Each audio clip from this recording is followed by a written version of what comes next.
तो दोस्तों सबसे पहले आते हैं जैकी श्रॉफ, जो कि बॉर्डर मूवी में कुछ इस प्रकार दिखाई देते थे और अब ये कुछ इस तरह दिखाई देते हैं।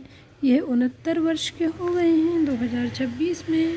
अब इनके बाद आते हैं सुनील शेट्टी, जो कि बॉर्डर मूवी में कुछ इस तरह नज़र आते थे और अब ये कुछ इस तरह नज़र आते हैं। यह 69 वर्ष के हो गए हैं 2026 में। और अब आते हैं सन्नी देओल, जो कि बॉर्डर मूवी में कुछ इस प्रकार नज़र आते थे और अब ये कुछ इस प्रकार नज़र आते हैं। ये भी 69 वर्ष के हो गए हैं 2026 में।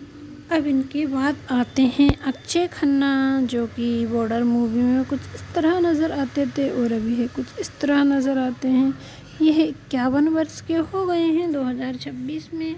इनके बाद आते हैं पुनीत इस्सार, जो कि पहले कुछ इस तरह नज़र आते थे और अभी ये कुछ इस तरह नज़र आते हैं। यह 68 वर्ष के हो गए हैं 2026 में।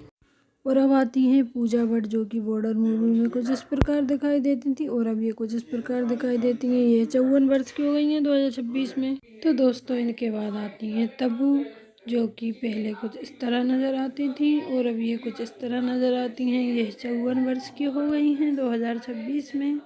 अब आती हैं शर्बानी मुखर्जी, जो कि बॉर्डर मूवी में कुछ इस प्रकार दिखाई देती थी और अब ये कुछ इस प्रकार दिखाई देती हैं। यह 57 वर्ष की हो गई हैं 2026 में। अब आते हैं कुलभूषण खरबंदा, जो कि बॉर्डर मूवी में कुछ इस तरह दिखाई देते थे और अब ये कुछ इस तरह दिखाई देते हैं। यह 81 वर्ष के हो गए हैं 2026 में। तो दोस्तों अब हम बात करते हैं राखी गुलजार की, जो कि मूवी में कुछ इस तरह नज़र आती थी और अब ये कुछ इस तरह नज़र आती हैं। यह 90 वर्ष की हो गई हैं 2026 में।